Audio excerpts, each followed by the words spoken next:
Good evening. Welcome to Climate Finance or Failure. My name is Carlos Garcia. I am the Strategic Business Development Manager for Methane Markets at STX Group, an environmental commodity trading firm based out of Amsterdam. I would first like to thank our hosts, Facing Future TV, the International Society of Ecological Economics, and Raya Salter of the Environmental Justice Law and Policy Center. COP29 President Mukhtar Babayev stated in his opening dialogue, "Colleagues, we are on the road to ruin." This year at COP29, our focus must go beyond pledges and towards true progress. The climate finance landscape is at a tipping point.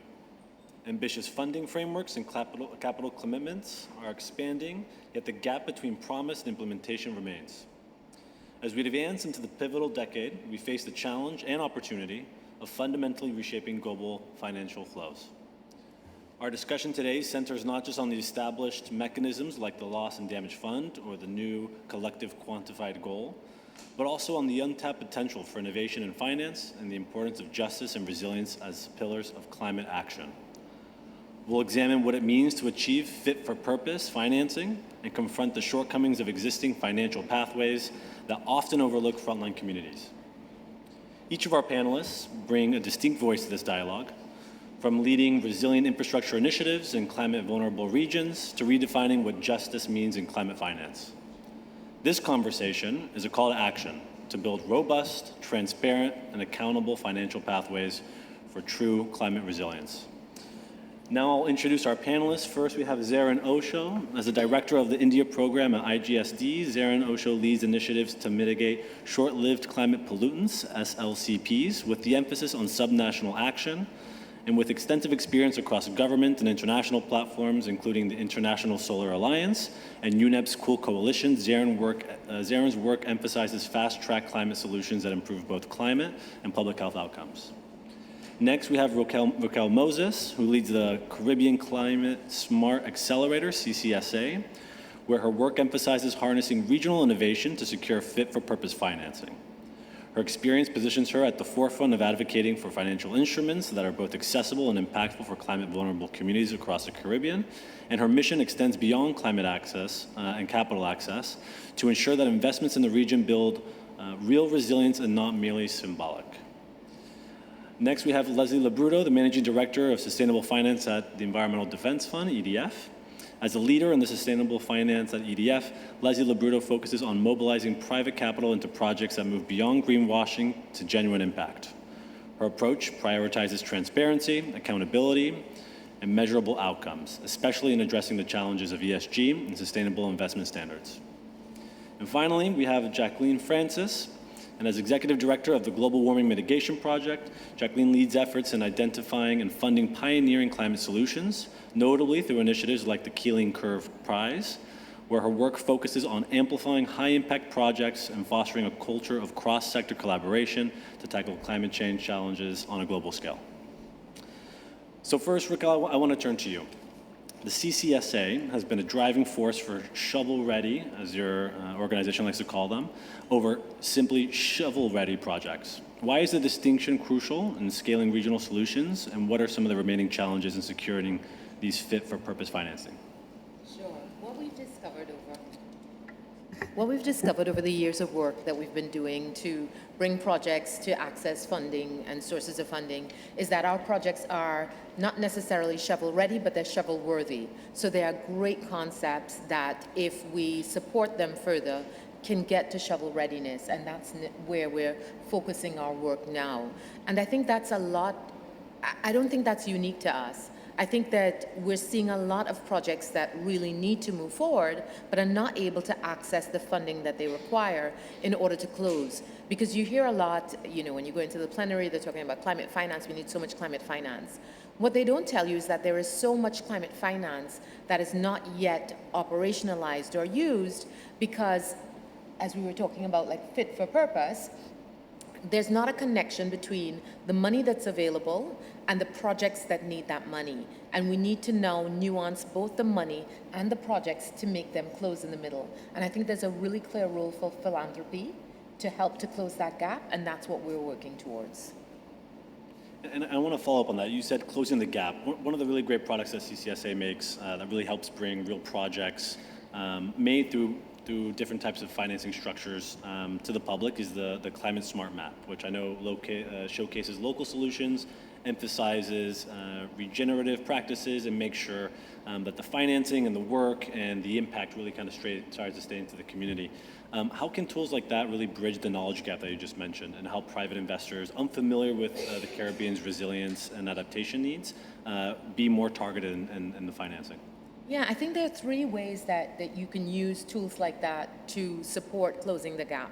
I think the first thing is it helps us to create what we don't have in the Caribbean and for other small island developing states, which are economies of scale. So when you look at, and I just left a panel where they were talking about, oh, you know, any project that's under 5 million, it's really hard to put it together. Almost the majority of our projects, 80% of our projects are under 5 million. And the investors are just not going to get out of bed for that. So the Climate Smart Map allows us to aggregate projects to create those economies of scale. So we're pulling together similar projects and creating more of a package. The second thing that it does is it supplies the data that investors need, especially in areas where they're unfamiliar. So they may be unfamiliar with our region, but they can come in and collect demographic data, understand the landscape. I mean, there are times when people fly into the region, they're like, where in Africa are we? We're like, you're not in Africa at all. You know, so just giving that basic demographic information and location-based information so that they understand where we are. And lastly, it's providing information about the projects. So what are the projects that are taking place? How are we closing the gap? And what are the measurements that are taking place to understand that we are actually making progress? When you opened, you talked about, you know, all hope is almost lost. And if we think that way, we aren't going to make the progress that we need to make. So we have to know that we're making progress, however small, however incremental, however faster we need to move. The fact is that we are making progress, and we need to harness that to create momentum for more and more progress. And I want to kind of highlight something you said, and I want to move to Zarin real quick on this. When the data is available, I think we can all agree, if the opportunity is clear, if there's enough knowledge, hopefully finance, there'll be some kind of capital market indicator, and finance will move quickly. So Zarin, short-lived climate balloons, and maybe if you want to give, for the people in the room and watching live, a brief overview of what those are. But the mitigation efforts, how many mitigation efforts require rapid deployment and high-impact technology solutions? So as to say, in your study and in your work, how does IGSD assess readiness and scalability when implementing these solutions? And how have you seen that data ready solutions really move and move the meter for climate impact and financing? Thank you for that. What SLCPs are basically the 50% of the climate change problem that has not received as much focus as it should have, rightly should have. So SLCP stands for something called as short-lived climate pollutants. These are the 50% of the climate change problems. So there is carbon dioxide, which is long-lived, and then there are non-carbon dioxide pollutants that are short-lived. And these are all gases that exist in the atmosphere which are different from carbon dioxide. Short-lived climate pollutants can exist in the atmosphere from a couple of weeks, in the case of black carbon, to 20 years, which is methane. And between those periods of time, if you switched off the emissions of SLCPs, you would immediately see an impact on them vanishing, unlike CO2, which is once emitted, sort of lingers in the atmosphere for 100+ years. SLCPs are important because it's SLCPs, or non-CO2 emissions, that are responsible for the growing heat stress in the world. And heat stress is very important to be spoken of because heat stress has a direct impact on growth, economies, productivity, agricultural yields, informal sector jobs, livelihoods, so on and so forth. And like you said, India does not have a problem of scale, unlike the CARICOM. We have about 1.5 billion people. And something that you said which struck a chord with me, because that's exactly what we tend to do in India, is to understand what are the different pockets of financing available. And one of the challenges we face is that there is a disconnect between the financiers and people who are present at COP, who actually work in the mitigation or adaptation field. And bridging a gap between those two is critical. And the way to do that, at least in the Indian scenario, or what we've seen in South Asia more broadly, is bringing economies to scale. And to give you an example of how India has sort of been the first mover in this space was with the introduction of LED bulbs. So there was something called as the PM Ujala scheme, which allowed for consumers in India to purchase LED bulbs, which were once sold for 1,000 rupees a pop, and the cost was reduced down to 12 rupees. And that significant decrease in price was achieved by bulk procurement. And this bulk procurement was financed by the World Bank initially, where an upfront capital cost was paid by the bank to procure millions of bulbs, and then the savings repaid that capital cost. So putting together innovative financing solutions for SLCPs is the way forward, and one can replicate what India did with bulbs in an airshed approach. So airshed is basically an area, a geographical area, which has similar weather patterns rather than geographical lines, state lines or borders. And then you look at that weather pattern, at that geography that covers that weather pattern as a whole, and that can then achieve that scale which the smaller countries have a problem with. So I think having that economies of scale at the heart of climate action is going to be key. Leslie, I want to turn to you now. So we just heard Zarin talk about economies of scale, what that means for the capital and private sector to really move, and where we're going to be seeing some emphasis. I know India is a very unique country and a unique case, especially when it comes to climate air pollutants, which your work I know transects public health and climate health. And so there's a very unique duality for access to capital and whatnot. But Leslie, so with emissions still rising, how can we structure and reallocated capital to ensure it accelerates impactfully low carbon technologies rather than getting absorbed by less transformative sectors that environmental groups may consider or call false solutions? Thank you so much, and it's a true privilege and pleasure to be here with such a great panel making such brilliant points. When we think about climate solutions, I come from a background in venture capital, private equity. I've also worked in philanthropy, and if there's one thing I learned, it's so important to align the priorities of the capital provider you're talking about with what they're trying to achieve, because it's an uphill battle going to Wall Street and expecting them to care about impact in India in many ways. And as unfortunate as that is, it's a reality, and we need to contend with that reality. So the way I've been thinking about climate in the last week, and finance in particular, is in many ways, I think we thought we were at a diner where we had tons of options at our disposal and we could choose so many different pathways. And as your opening remarks stated, we're on the precipice of some pretty sad realities when it comes to the progress that we've made. But that doesn't mean that we have to leave the restaurant. I mean, maybe we have to go to a different one where there's fewer options on the menu, but we need to get laser focused on what works with what capital providers. So at EDF, we've been focused, largely you'd say, well, then why are you working with banks and asset managers if they don't care about climate? Well, in fact, you do see some inroads being made. The best example I can give, and this might surprise some folks, is the work that EDF has done on methane reduction. So methane, we talked about some of the gases that are short-lived and long-lived, and methane is 80 times more potent than CO2, and it's really low-hanging fruit because if we all did our jobs right, we don't need methane in the atmosphere. There's actually quite simple ways to convert methane to other gases that are less potent and less catalytic in driving climate change.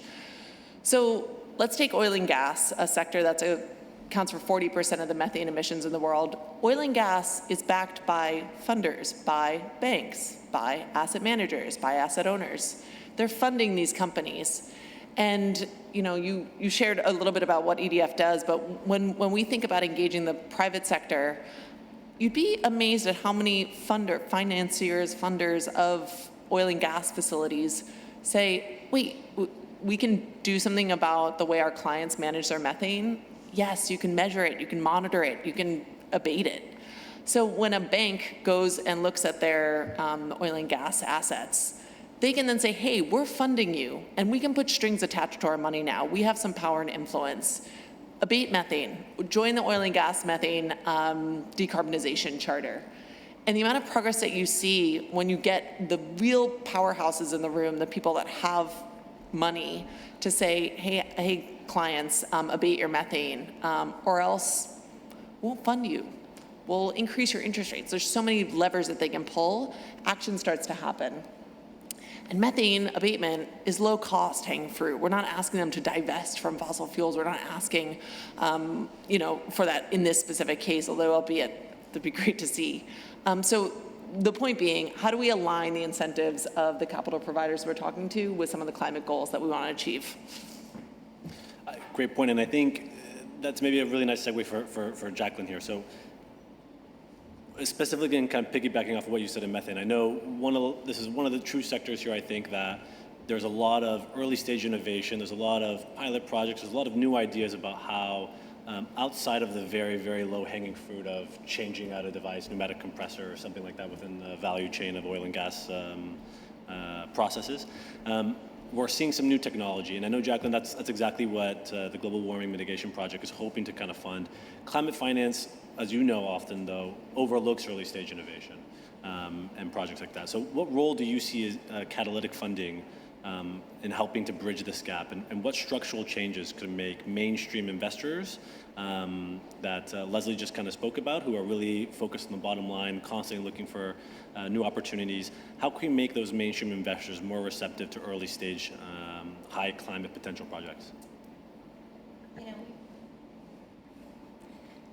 Thank you for having me. And we human beings like to follow each other. We have a very much of a follow the leader kind of philosophy in investing as well as everything else. And what we do at the Global Warming Mitigation Project with the Keeling Curve Prize is we find programs and projects throughout the world that are doing worthy work. And it doesn't really matter if they're early stage or they've been around for a while. If they're reducing and removing and replacing greenhouse gases and we deem them like good enough to win the Keeling Curve Prize, then they become the leaders that people follow. And what we've seen is out of the 2.25 million that we've given out over the last 7 years, that's turned into an add-on funding of $2.5 billion. And that's what we need. We need more kind of ignition points. We need more people to say, hey, look at this. And it's not just about putting your money into EVs and the future of EVs. We are seeing that happen. It's about showing what all the other possible solutions are. And we now have this amazing database of around 2,000 programs and projects around the world, both for-profit and nonprofit. And we're trying to figure out how to catalyze action in more of the other spaces, where we can see where we can align funders with the categories or the programs or the projects that they're looking for, whether it is, throughout Africa or Asia or, within early stage companies, or maybe it's companies where they have less risk that's farther along. But we have the unicorns, we have the early stage, and we also have the philanthropic plays. And we feel like we need to activate and elevate all of those. And real quick, so how does GWMP assess scalability and cross-sector applicability in funding decisions? Because I know that's obviously a lot of the power is in your hands. You maybe get to pick winners and choosers. I know you have a judge panel. But how do you guys assess the scalability for those? That's a great question. And we almost don't. We almost look at the potential, but we don't go really beyond whether or not they have more than a potential of scalability. And it's based on, the efficacy of what they're doing and sort of their track record so far. And oftentimes, getting somebody just over the bridge of that valley of death, they create their own trajectory of scalability, and we've seen it happen again and again and again. And we are in a climate environment where people do want climate solutions to succeed. So once they see somebody putting in some effort and some oh yeah, that one's good, they kind of jump in with more funding. It works. Leslie, I want to go back to you. So as we know, capital flows, very risk averse, very shock sensitive.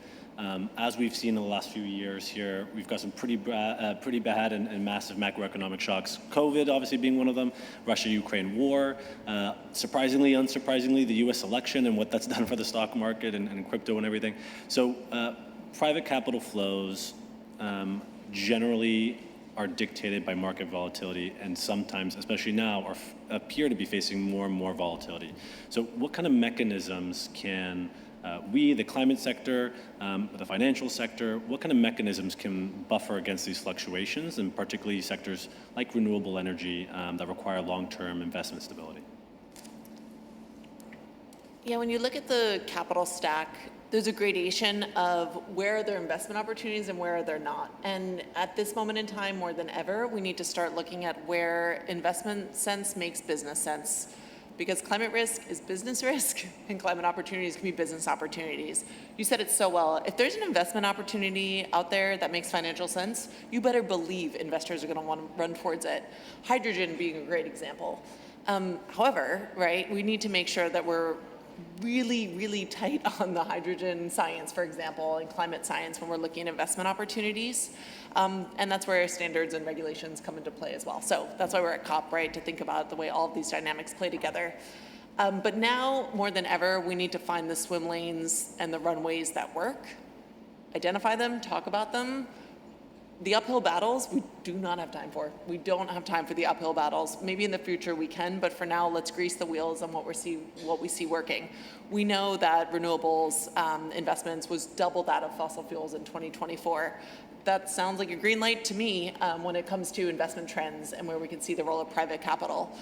We also see emerging areas like nature, right? We look at the voluntary carbon market. As we look at companies that need to transition to net zero, which we still need, and even if it's voluntarily done, it's something that companies are thinking about, especially tech companies, where they do and are willing to pay a premium for green, right, and to do the right thing. And sometimes it's just about what's embedded in the corporate DNA. But whatever they can't decarbonize, whatever they can't get to net zero with from Scope 3 emissions perspective, how do we look at voluntary carbon markets and the strength and the role that preservation of nature can play in achieving some of the goals that we need to see? It's been really exciting to track and watch some of the progress we see in all of the work that's been done in making the voluntary carbon market more robust, more transparent, stronger governance. We're tracking those things really closely because if these are investment opportunities that make sense, in order for us to achieve net zero, then you better believe private market's going to be running towards this. Yep.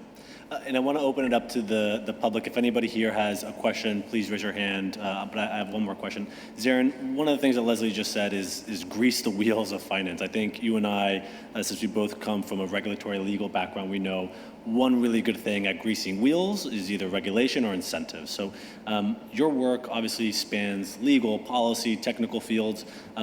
What role have you seen? And I know, of course, like I said, director of the India program for IGSD. So please feel free to pull from real world examples of what you've seen from what is going to be the world's largest population by country and nationality.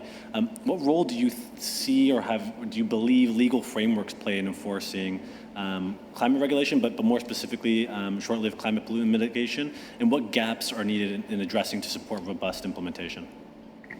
The role that legal entities play in climate is the role that UNFCCC cannot. Everything that happens here at the negotiations has to be done through building consensus.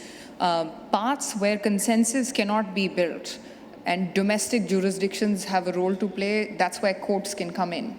So in terms of creating compliances, that's where courts will have a leading role to play, and we've seen that in several instances. In fact, now itself, we are looking at the International Court of Justice consider an advisory opinion with regard to the rights and obligations of states with regard to climate change, and that defines how countries are to act. So you can hold a country or a group of countries responsible for its actions globally when it comes to climate change. And that then has to trickle down to domestic courts. And as a result of that trickling down, it has to go into the legal frameworks of the country.